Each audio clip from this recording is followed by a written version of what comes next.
ओम शांति। 26 अप्रैल 2024 के ईश्वरीय महावाक्य। पहले एक नज़र मुरली के मुख्य पॉइंट पर। बाबा ने कहा, तुम्हारी पढ़ाई भी बेहद की है। बेहद की बादशाही के लिए पढ़ाई है। इससे बड़ी पढ़ाई कोई होती नहीं। कौन पढ़ाते हैं? बेहद का बाप भगवान। नौकरी करते भी उन्नति के लिए पढ़ते रहते हैं। वहाँ है हद की उन्नति। यहाँ बेहद के बाप के पास है बेहद की उन्नति। बाप कहते हैं हद की और बेहद की दोनों उन्नति करो। विनाश नज़दीक आएगा तो भगवान को भी ढूंढेंगे। विनाश होता है तो जरूर स्थापना करने वाला भी होगा। इस समय तुम ज्ञान से सुख धाम में जाते हो, उसके लिए पुरुषार्थ करना चाहिए। साकारी बाप भी है तो निराकारी भी है, दोनों इकट्ठे हैं। दोनों मिलकर कहते हैं, मीठे बच्चे, अब तुम बेहद की पढ़ाई को समझ गए हो। और फिर बाबा ने कहा, विकार पर झगड़ा हंगामा शुरू से चलता आ रहा है। बंद तब होगा जब आसुरी दुनिया का विनाश होगा। यह बाप तो कायदे अनुसार सभी बच्चों आत्माओं को वर्षा देते हैं। यहाँ बच्चे व बच्ची के भेद का मालूम ही नहीं है। वह तो होता है 2 घंटे का नाटक। यह है बेहद का नाटक। तुम जानते हो हम उस घर के रहवासी हैं और है भी एक बाप के बच्चे। बाबा हमको ऐसा मालिक बनाते हैं जो कोई हमसे छीन न सके। आकाश जमीन आदि पर हमारा कब्जा अधिकार रहता है। इसका नाम ही है सहज ज्ञान और योग। सेकंड की बात है। सेकंड में मुक्ति, जीवन मुक्ति। और फिर लास्ट में बाबा ने कहा, बाप कहते हैं अपना चोपड़ा रखो। कितना याद करते हैं, कितनी सर्विस करते हैं। व्यापारी लोग घाटा देखते हैं तो खबरदार रहते हैं।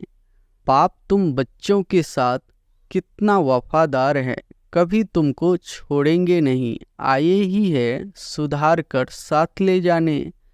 सवेरे उठकर अल्प को याद करो। यह वेला सोने की नहीं है। इस उपाय से ही विकर्म विनाश होते हैं। हरकती बच्चे और बाप की होती है और डाइवर्स स्त्री और पति का होता है। बाप कहते हैं हमको दोनों मिलते हैं। अच्छी अच्छी बच्चियां भी डाइवर्स दे जाकर रावण की बन जाती है। तुम किसी के भी नाम रूप में नहीं फंस सकते हो। बहुत बड़ा इम्तिहान है। विश्व का मालिक बनना है। मुख्य बात बाप कहते हैं भाई भाई समझो। सबसे अधिक धोखा देने वाली यह आंखें है। इसलिए बाप ने तीसरा नेत्र दिया है तो अपने को आत्मा समझ भाई भाई को देखो। इसको कहा जाता है ज्ञान का तीसरा नेत्र। यह सब बातें बाप समझाते हैं। उनको तुम प्राण दाता भी कहते हो। ये दान देने वाला घड़ी घड़ी शरीर छोड़ने से बचाने वाला है। और अब सुनते हैं महावाक्यों को विस्तार से। मुरली का सार है, मीठे बच्चे, शरीर निर्वाह अर्थ कर्म करते हुए बेहद की उन्नति करो। जितना अच्छी रीति बेहद की पढ़ाई पढ़ेंगे उतनी उन्नति होगी। प्रश्न है, तुम बच्चे जो बेहद की पढ़ाई पढ़ रहे हो, इसमें सबसे ऊंच डिफ़िकल्ट सब्जेक्ट कौन सी है? उत्तर है, इस पढ़ाई में सबसे ऊंची सब्जेक्ट है भाई भाई की दृष्टि पक्की करना। बाप ने ज्ञान का जो तीसरा नेत्र दिया है, उस नेत्र से आत्मा भाई भाई को देखो। जरा भी आंखें धोखा न दे। किसी भी देहधारी के नाम रूप में बुद्धि न जाए, बुद्धि में जरा भी बिगाड़ी छीछी संकल्प न चले, यह है मेहनत। इस सब्जेक्ट में पास होने वाले विश्व का मालिक बन जाएंगे। ओम शांति। बेहद का बाप बैठ बेहद के बच्चों को समझाते हैं। हर एक बात एक हद की होती है, दूसरी बेहद की भी होती है। इतना समय तुम हद में थे, अब बेहद में हो। तुम्हारी पढ़ाई भी बेहद की है। बेहद की बादशाही के लिए पढ़ाई है। इससे बड़ी पढ़ाई कोई होती नहीं। कौन पढ़ाते हैं? बेहद का बाप भगवान। शरीर निर्वाह अर्थ भी सब कुछ करना है, फिर अपनी उन्नति के लिए भी कुछ करना होता है। बहुत लोग नौकरी करते भी उन्नति के लिए पढ़ते रहते हैं। वहाँ है हद की उन्नति, यहाँ बेहद बाप के पास है बेहद की उन्नति। बाप कहते हैं हद की और बेहद की दोनों उन्नति करो। बुद्धि से समझते हो हमको बेहद की सच्ची कमाई अब करनी है। यहाँ तो सब कुछ मिट्टी में मिल जाना है। जितना जितना तुम बेहद की कमाई में जोर भरते जाएंगे, उतनी हद के कमाई की बातें भूलती जाएगी। सब समझ जाएंगे अब विनाश होना है। विनाश नज़दीक आएगा तो भगवान को भी ढूंढेंगे। विनाश होता है तो जरूर स्थापना करने वाला भी होगा। दुनिया तो कुछ भी नहीं जानती। तुम प्रजापिता ब्रह्मा कुमार कुमारियाँ भी नंबरवार पुरुषार्थ अनुसार पढ़ाई पढ़ रहे हो। हॉस्टल में वह स्टूडेंट रहते हैं जो पढ़ते हैं, परंतु यह हॉस्टल तो न्यारी है। इस हॉस्टल में तो कोई ऐसे ही रहते हैं जो शुरू में चले आए वह रह गए हैं, ऐसे ही आ गए, वैरायटी आ गए, ऐसे नहीं सब अच्छे आए। छोटे छोटे बच्चे भी तुम ले आए। तुम बच्चों को भी संभालते हैं, फिर उनमें कितने चले गए। बगीचे में फूल भी देखो, पक्षी भी देखो, कैसे टिकलू टिकलू करते हैं। यह मनुष्य सृष्टि भी इस समय ऐसे है। हमारे में कोई सभ्यता नहीं थी। सभ्यता वालों की महिमा गाते हैं, कहते थे हम निर्गुण हारे में कोई गुण नाही।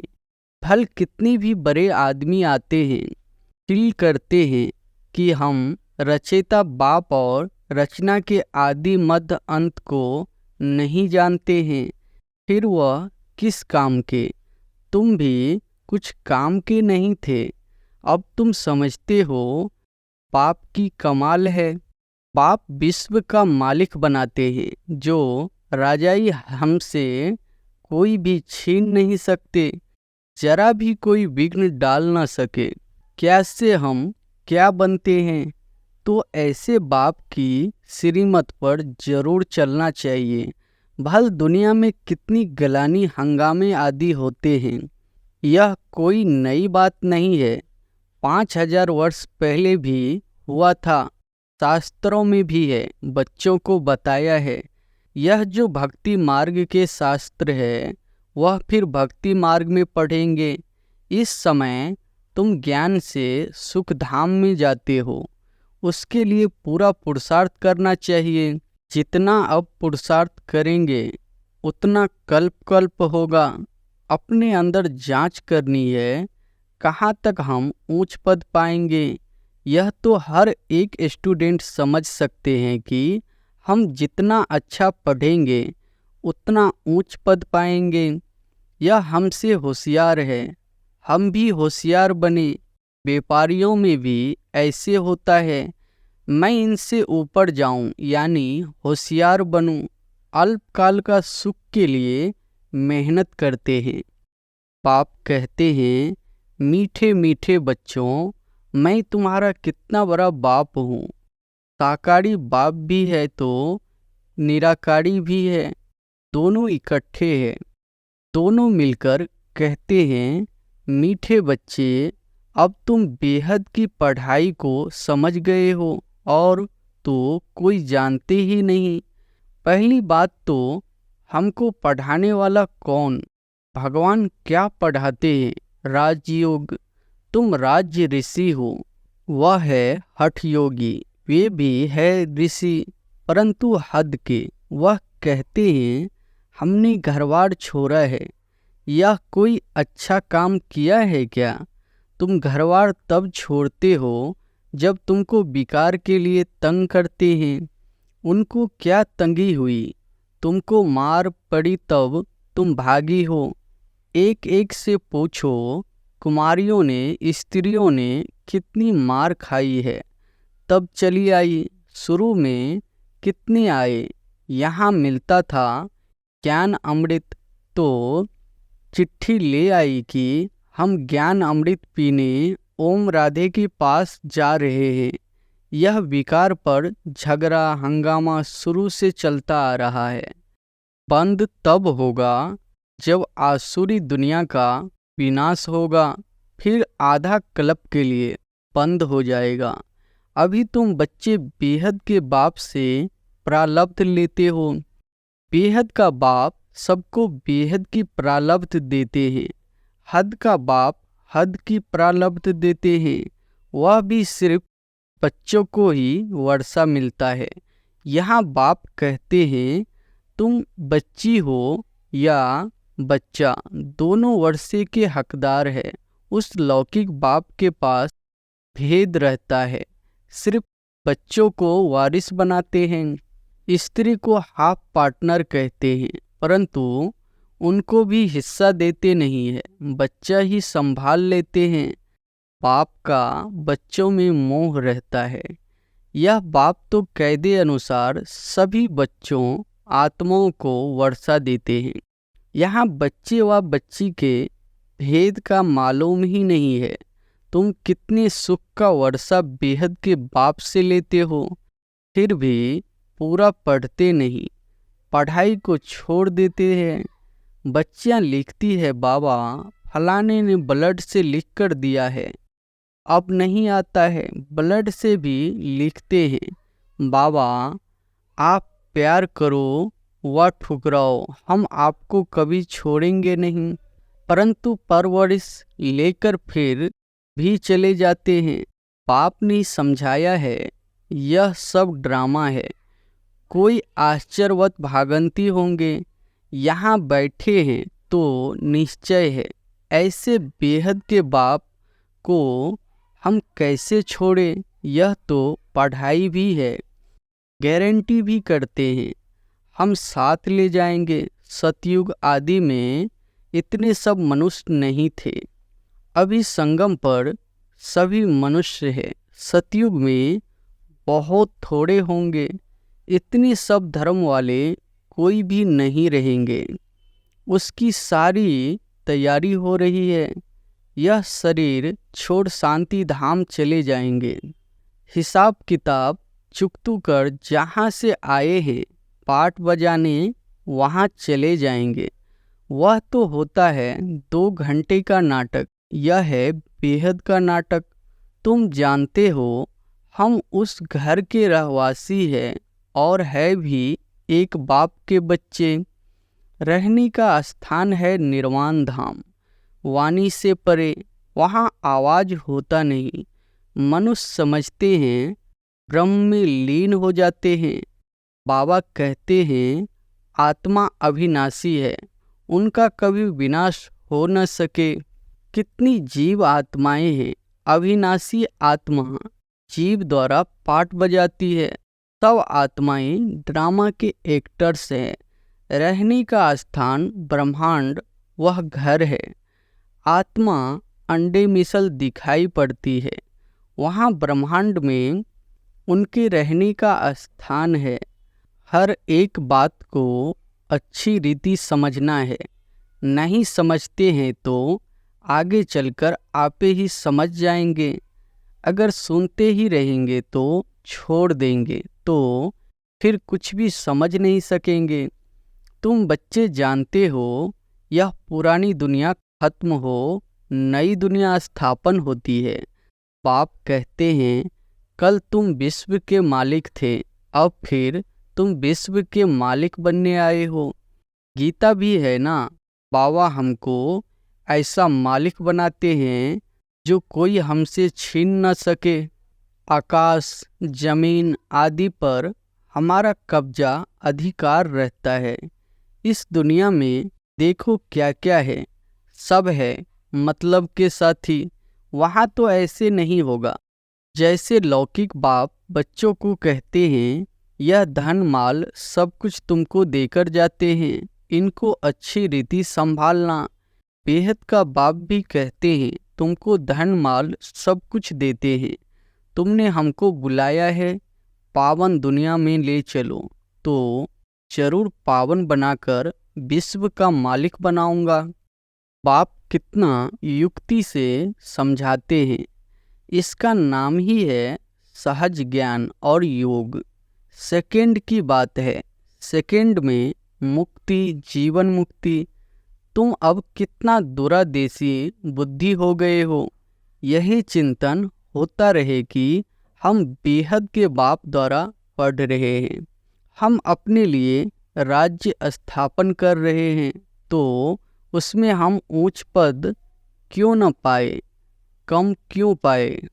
राजधानी स्थापन होती है, उसमें भी मर्तबे होंगे ना, दास दासियाँ ढेर होंगे, वह भी बहुत सुख पाते हैं। साथ में महलों में रहेंगे, बच्चों आदि को संभालते होंगे, कितना सुखी होंगे। सिर्फ नाम है दास दासी। जो राजा रानी खाते वही दास दासियां भी खाते हैं।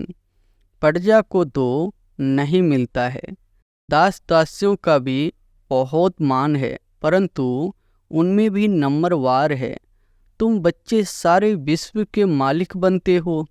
दास दासियां तो यहाँ भी राजाओं के पास होती है। प्रिंसेज की जब सभा लगती है, आपस में मिलते हैं, तो फुल श्रृंगार किए हुए ताज आदि सहित होते हैं। फिर उनमें भी नंबरवार बड़ी शोभनीक सभा लगती है। उसमें रानियां नहीं बैठती है, वह पर्दे में रहती है। यह सब बातें बाप समझाते हैं। उनको तुम प्राणदाता भी कहते हो। जिए दान देने वाला, घड़ी घड़ी शरीर छोड़ने से बचाने वाला है। वहाँ मरने की चिंता नहीं होती है। यहाँ कितनी चिंता रहती है। थोड़ा कुछ होता तो बुलाएंगे डॉक्टर को कि कहाँ मर न जाए। वहाँ डर की बात नहीं। तुम काल पर जीत पाते हो तो कितना नशा रहना चाहिए। पढ़ाने वाले को याद करो तो भी याद की यात्रा हुई। बाप, टीचर, सद्गुरु को याद करो तो भी ठीक है। जितना श्रीमत पर चलेंगे, मनसा वाचा कर्मणा पावन बनना है। बुद्धि में विकारी संकल्प भी न आए। वह तब होगा जब भाई भाई समझेंगे। बहन भाई समझने से भी छी हो जाते हैं। सबसे अधिक धोखा देने वाली यह आंखें हैं। इसलिए बाप ने तीसरा नेत्र दिया है, तो अपनी को आत्मा समझ भाई भाई को देखो। इसको कहा जाता है ज्ञान का तीसरा नेत्र। बहन भाई भी फेल होते हैं तो दूसरी युक्ति निकाली जाती है। अपने को भाई भाई समझो। बड़ी मेहनत है, सब्जेक्ट होती है ना, कोई बहुत डिफ़िकल्ट सब्जेक्ट होती है। यह पढ़ाई है, इसमें भी ऊंच सब्जेक्ट है। तुम किसी के भी नाम रूप में नहीं फंस सकते हो। बहुत बड़ा इम्तिहान है, विश्व का मालिक बनना है। मुख्य बात बाप कहते हैं भाई भाई समझो, तो बच्चों को इतना पुरुषार्थ करना चाहिए। परंतु चलते चलते कितने ट्रेटर भी बन पड़ते हैं। यहाँ भी ऐसे होता है। अच्छे अच्छे बच्चों को माया अपना बना देती। तब बाप कहते हैं मुझे फारकती भी दे देते हैं, डाइवर्स भी देते हैं। फारकती बच्चे और बाप की होती है और डाइवर्स स्त्री और पति का होता है। बाप कहते हैं हमको दोनों मिलते हैं। अच्छी अच्छी बच्चियां भी डाइवर्स दे जाकर रावण की बन जाती है। वंडरफुल खेल है ना, माया क्या नहीं कर देती। बाप कहते हैं माया बड़ी कड़ी है, कायन है गज को गराह ने खाया। बहुत गफलत कर बैठते हैं, पाप से बेअदबी करते हैं तो माया कच्चा खा लेती है। माया ऐसी है जो कोई कोई को एकदम पकड़ लेती है। अच्छा, बच्चों को कितना सुनाए, कितना सुनाऊं, मुख्य बात है अल्प। मुसलमान भी कहते हैं सवेरे उठकर अल्प को याद करो। यह वेला सोने की नहीं है, इस उपाय से ही विकर्म विनाश होते हैं और कोई उपाय नहीं। बाप तुम बच्चों के साथ कितना वफादार है, कभी तुमको छोड़ेंगे नहीं। आए ही है सुधार कर साथ ले जाने। याद की यात्रा से ही तुम सतो प्रधान होंगे, उस तरफ जमा होता जाएगा। बाप कहते हैं अपना चोपड़ा रखो, कितना याद करते हैं, कितनी सर्विस करते हैं। व्यापारी लोग घाटा देखते हैं तो खबरदार रहते हैं, घाटा नहीं डालना चाहिए, कल्प कल्पांतर का घाटा पड़ जाता है। अच्छा, मीठे मीठे सिकिलधे बच्चों प्रति माता पिता बाप दादा का याद प्यार और गुड मॉर्निंग। रूहानी बाप की रूहानी बच्चों को नमस्ते। धारणा के लिए मुख्य सार पहली पॉइंट है मनसा वाचा कर्मणा, पावन बनना है। बुद्धि में विकारी संकल्प भी न आए, इसके लिए आत्मा भाई भाई हूँ यह अभ्यास करना है। किसी के नाम रूप में नहीं फंसना है। दूसरी पॉइंट है जैसे बाप वफादार है, बच्चों को सुधार कर साथ ले जाते हैं, ऐसे वफादार रहना है। कभी भी फाड़कती या डाइवर्स नहीं देना। वरदान है सदा हल्के बन, बाप के नयनों में समाने वाले सहज योगी भव। सदा हल्के बन, बाप के नयनों में समाने वाले सहज योगी भव। संगम युग पर जो खुशियों की खान मिलती है वह और किसी युग में नहीं मिल सकती। इस समय बाप और बच्चों का मिलन है, वर्षा है, वरदान है। वर्षा अथवा वरदान दोनों में मेहनत नहीं होती, इसलिए आपका टाइटल ही है सहज योगी। बाप दादा बच्चों की मेहनत देख नहीं सकते, कहते हैं बच्चे अपने सब बोझ बाप को देकर खुद हल्के हो जाओ। इतने हल्के बनो जो बाप अपनी नैनों पर बिठाकर साथ ले जाए। पाप से स्नेह की निशानी है सदा हल्के बन, पाप की नज़रों में समा जाना। स्लोगन है निगेटिव सोचने का रास्ता बंद कर दो तो सफलता स्वरूप बन जाएंगे। निगेटिव सोचने का रास्ता बंद कर दो तो सफलता स्वरूप बन जाएंगे। अच्छा, ओम शांति।